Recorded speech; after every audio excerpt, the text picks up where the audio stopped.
من الشيطان الرجيم. بسم الله الرحمن الرحيم.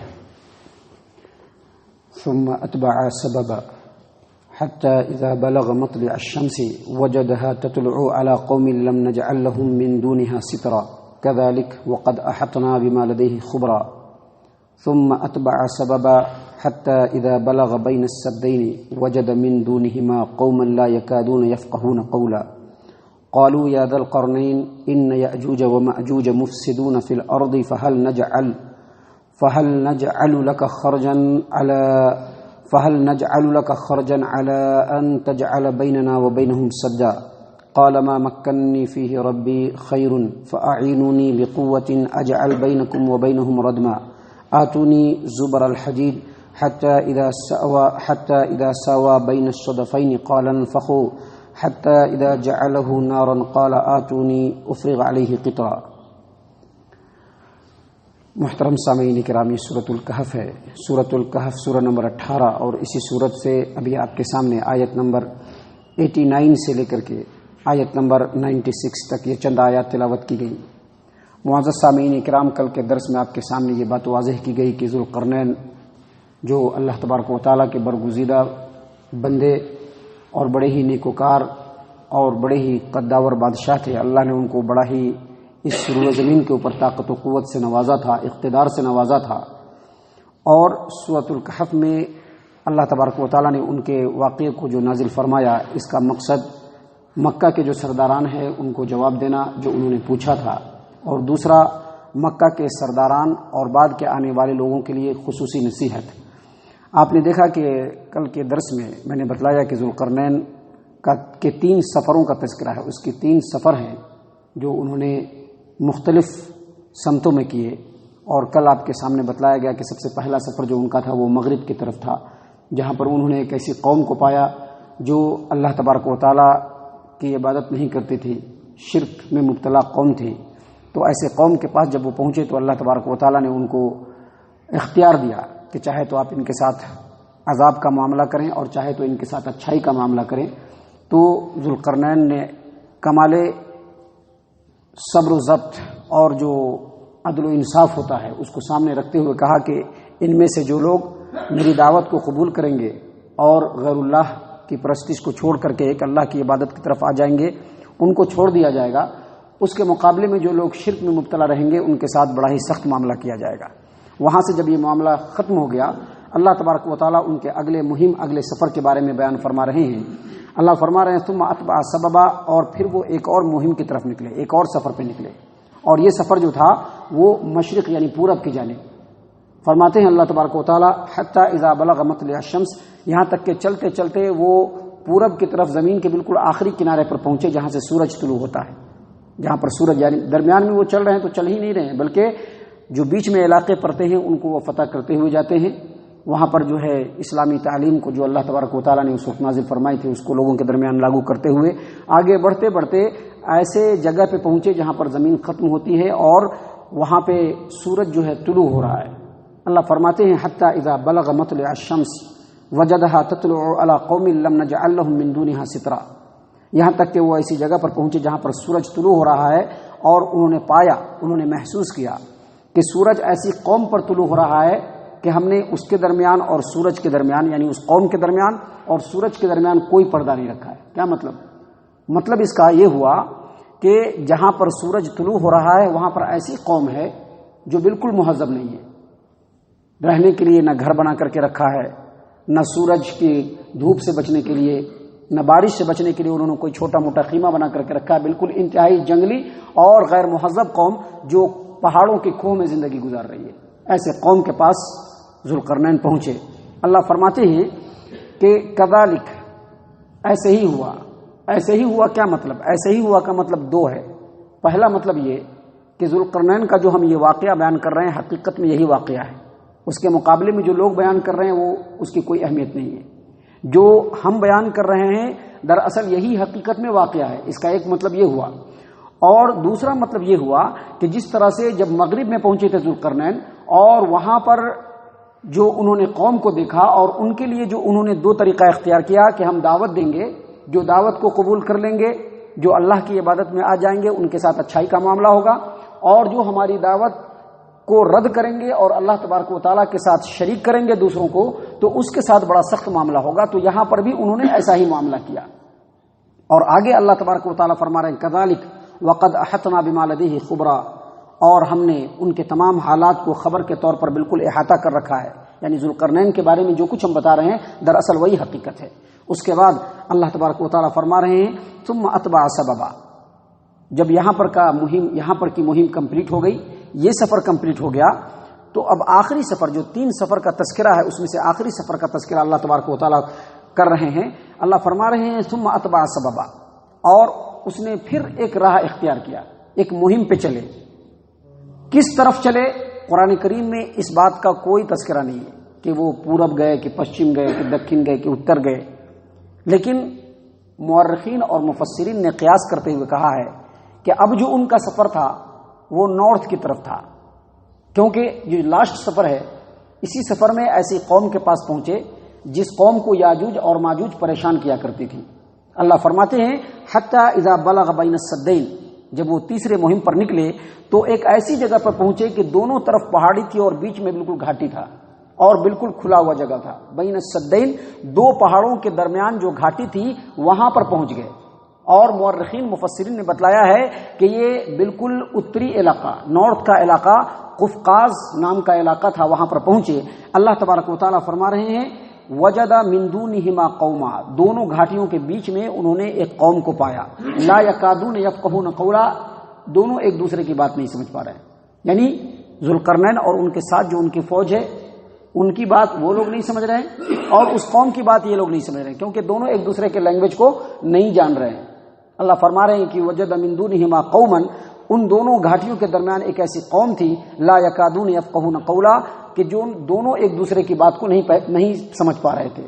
اللہ فرماتے ہیں قالوا یا ذوالقرنین، ان لوگوں نے کہا، کن لوگوں نے؟ جو قوم کے لوگ تھے، اے ذوالقرنین۔ اب یہاں پر سوال یہ پیدا ہوتا ہے کہ بات تو سمجھ نہیں رہے ہیں، پھر ان لوگوں نے کیسے کہا اے ذوالقرنین؟ تو یہ بہت ہی سمپل سی بات ہے، اس میں زیادہ سوچنے اور سمجھنے کی بات نہیں ہے۔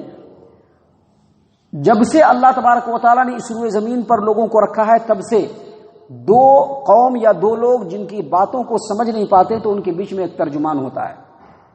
جیسے انگلش کوئی لوگ نہیں سمجھ رہے ہیں اور انگلش بولنے والا ہے تو یہ انگلش میں بولتا ہے اور بازو میں بیٹھا ہوا اس کا ترجمہ کرتا ہے، تو ممکن ہے کہ کوئی ترجمان رہا ہو جو دونوں کی ترجمانی کر کے ذوالقرنین کی بات کو قوم تک بتا رہا ہو، قوم کی بات کو ذوالقرنین کی بتا رہا ہو۔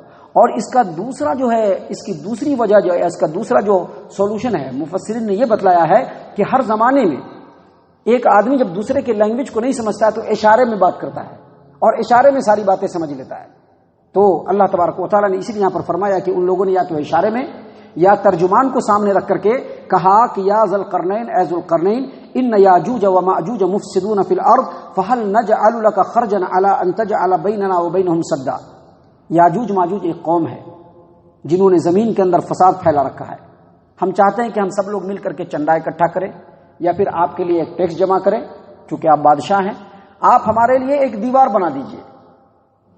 یہ جو یاجوج اور ماجوج ہے جو ہمیشہ ہمارے اوپر حملہ کرتا رہتا ہے، اس کے حملے کا ہمیشہ خوف ہے، تو آپ ایک کام کیجئے کہ یہ جو گھاٹی ہے اس گھاٹی کو بالکل بند کر دیجئے دیوار بنا کر کے، اور اس کے لیے ہم تمام جو قوم کے لوگ ہیں مل کر کے ایک رقم اکٹھا کرتے ہیں ٹیکس کے طور پر یا چندے کے طور پر، جو آپ کو ہم دے دیں گے، اور اس کے بدلے میں ہمارے اور ان کے درمیان جو ہے ایک دیوار، ایک آڑ بنا دیجئے۔ یہ یاجوج اور ماجوج جو ہے یہ ایک ایسی قوم ہے جس کے بارے میں مفسرین خاص طور سے مسلم مورخین نے لکھا ہے کہ نارتھ ایسٹ کا بالکل دور کا علاقہ، نارتھ ایسٹ کا بالکل دور کا علاقہ، اس علاقے کے وادیوں کے اندر ایک ایسی قوم تھی جو بالکل وحشی اور درندوں کی طرح سے قوم جو آج بھی موجود ہے دیوار کے پیچھے۔ وہ قوم اس زمانے میں موقع بموقع وہاں سے نکلتی ہے اور دنیا کی مہذب قومیں جو ایشیا کے اندر اور یورپ کے اندر ہوتی تھی اس کے اوپر حملہ بولتے تھے، اور حملہ بول کر کے ان کے علاقوں کو بالکل تہس نہس کر دیتے تھے۔ بڑے ہی جنگجو قوم تھے، ان سے ہر وقت لوگ ڈرتے تھے۔ اسی قوم کے بارے میں جس کو یاجوج اور ماجوج کہا جاتا ہے، اس قوم کے لوگ جہاں پر ذوالقرنین پہنچے انہوں نے کہا کہ ہم اپنے قوم کی طرف سے ایک چندہ اکٹھا کر کے آپ کو دیتے ہیں، آپ ہمارے درمیان اور ان کے درمیان ایک دیوار بنا دیجئے۔ ذوالقرنین نے کہا، اور ذوالقرنین جیسا کہ میں نے کل ہی بتایا تھا بڑا ہی خدا ترس انتہائی تقوی اور پرہیزگاری والا اور انصاف پسند بادشاہ تھا. اس نے کہا ما مکنی فیہ ربی خیر، میرے رب نے جو مجھ کو دیا ہے مال و دولت، لشکر، قوت، طاقت، یہ میرے لیے کافی ہے، تمہارا پیسہ ہم کو نہیں چاہیے. فاعینونی بقوت، ہاں لوگوں کو جمع کرو، یعنی ہمارے پاس طاقت ہونی چاہیے، ہم اکیلے نہیں کر سکتے یہ کام، تو تمہاری قوم کے جو لوگ ہیں اس میں سے لیبر، مزدور وغیرہ سب لے کر کے دو، تاکہ سب مل کر کے میرے ساتھ کام کریں تو ہم ایک دیوار تعمیر کر سکتے ہیں. اللہ نے اسی بات کو یہاں پر فرمایا ہے. قال ذوالقرنین نے کہا ما مکنی فیہ ربی خیر، میرے رب کا دیا ہوا میرے پاس بہت کچھ ہے اور میرے لیے بہتر ہے. فاعینونی بقوت، لہذا آپ لوگ ہمارا سپورٹ کریں، لوگ جمع ہوں، یہاں پر بہت سارے مین پاور آنے چاہیے جس میں لیبر ہوں، ہر طرح کے لوگ ہوں، کام کرنے والے ہوں. اس کے بعد ذوالقرنین نے کہا اجعل بینکم وبینہم ردما، جب سارے لوگ آ جائیں گے، ساری چیزیں آ جائیں گی، جن چیزوں سے بنایا جائے گا سارا میٹیریل آ جائے گا، مین پاور جمع ہو جائے گا، تو اس کے بعد ہم اس جو گھاٹی کے جو خلا ہے اس کو پوری کرنے کے لیے یہاں پر دیوار بنا دیں گے. اللہ تبارک و تعالیٰ آگے فرماتے ہیں آتونی زبر الحدید، کہا ذوالقرنین نے وہاں کے لوگوں کو کہ آدمی کو بلاؤ. جب آدمی سب آ گئے تو کہا کہ مجھ کو لوہے کا چادر چاہیے. 2 لوہے کا چادر لا کر کے دیا گیا. لوہے کا چادر جب لا کر کے دیا گیا تو اللہ تبارک و تعالیٰ فرماتے ہیں حتی اذا ساوا بین الصدفین، جب اس چادر کو انہوں نے سیٹ کرنا شروع کیا، سیٹ کرتے کرتے وہ چادر بالکل پہاڑ کے جو دو درے تھے، 2 گھاٹی تھی، اس کے چاروں طرف سے جب اس نے اس کو کور کر لیا تو اللہ تبارک و تعالیٰ فرما رہے ہیں انفخوا، قال انفخوا. ذوالقرنین نے کہا کہ اب یہاں پہ آگ جلاؤ. پہلے تو لوہے کی دیوار، لوہے کا جو چادر تھا اس کو سیٹ کر دیا گیا، اس کے بعد کہا کہ اس کے نیچے آگ لگاؤ، اور آگ لگانے کے لیے لکڑی، کوئلے، سارے چیزوں کو استعمال کیا گیا. جب آگ بالکل شعلہ زن ہو گیا، بالکل دھنکنے لگا، اور جب وہاں پہ گرم ہو گیا تو پھر ذوالقرنین نے کہا آتونی افرغ علیہ قطرہ، پگھلا ہوا تانبا لے کر کے آؤ. یہ سب چیزیں پہلے تیار کر لی گئی تھی. یہ ساری چیزیں اللہ تبارک و تعالیٰ نے شارٹ کٹ میں بتلایا ہے. پہلے یہ ساری چیزیں تیار کر لی گئی تھی. لوہے کا چادر تیار کر لیا گیا تھا، لوگ آ گئے تھے، پگھلا ہوا تانبا تیار کر لیا گیا تھا. سب سے پہلے انہوں نے دیوار، لوہے کا جو چادر تھا اس کو سیٹ کیا، اس کے بعد نیچے آگ لگایا اور کہا کہ جب وہ آگ بالکل جلنے لگا اور جلتے جلتے وہ جو چادر تھا وہ بالکل سرخ ہو گیا تو ذوالقرنین نے کہا آتونی افرغ علیہ قطرہ، پگھلا ہوا تانبا لاؤ تاکہ میں اس کے اوپر سے ڈالوں. اور جب پگھلا ہوا تانبا اس پر ڈالا گیا تو چادروں کے درمیان، چونکہ 2 چادر دونوں طرف سے ڈالا گیا تھا، اس کے درمیان جو گیپ تھا اس گیپ میں پورا پگھلا ہوا تانبا ڈال دیا گیا، اور اس طرح سے وہ بالکل پہاڑ کی طرح سے ایک بڑی دیوار بن گئی. یہ دیوار دیکھنے کے بعد آج آپ غور کریں گے تو بالکل حیران کن معلوم ہوگا. آج اس طرح کا کوئی کر بھی نہیں سکتا ہے جیسا ذوالقرنین نے اس زمانے میں کر دکھایا. اور اللہ تبارک و تعالیٰ ہر زمانے میں اپنے بندوں کا رب ہے. ہر زمانے میں اپنے بندوں کو انہوں نے قوت، طاقت دیا ہے. یہ بندے کے اوپر ڈیپینڈ کرتا ہے کہ اللہ تبارک و تعالیٰ کی دی ہوئی نعمتوں کا کیسے استعمال کرتا ہے اور اپنے عمل کے اعتبار سے اپنے رب کا کیسے شکریہ ادا کرتا ہے. وگرنہ اس دیوار کو آپ دیکھیں گے جس کی تھوڑی تفصیل کل آپ کے سامنے پھر پیش کی جائے گی. اس دیوار پر غور کرنے کے بعد یہ پتہ چلتا ہے کہ آج کے ڈیٹ میں وہ دیوار بالکل حیران کن اور خرق عادت ہے. لیکن اس زمانے میں احرام مصر کے جو تعمیرات ہیں، ان کے جو کنسٹرکشن ہے، اسی زمانے میں آپ جب اس پر غور کریں گے تو پتہ چلے گا کہ اس زمانے میں یہ کنسٹرکشن بالکل عام تھا، لیکن آج وہ چیزیں ہمارے لیے بڑی حیران کن ہیں. معزز سامعین کرام، آگے اور بھی باتیں ہیں جو اسی دیوار کے تعلق سے کل آپ کے سامنے پیش کی جائیں گی. اللہ تبارک و تعالیٰ سے دعا ہے کہ اللہ تبارک و تعالیٰ ہم تمام کو رب العالمین کا شکر گزار بندہ بننے کی توفیق عنایت فرمائے. رب العالمین نے جو طاقت و قوت سے ہم کو نوازا ہے، اللہ تبارک و تعالیٰ اس کا صحیح معنوں میں استعمال کرنے والا اور رب کو راضی کرنے والا بنائے. رب کا شکریہ ادا کرتے ہوئے اللہ تبارک و تعالیٰ کے سامنے جھکنے والا بنائے. آمین یا رب العالمین. وما علینا الا البلاغ المبین.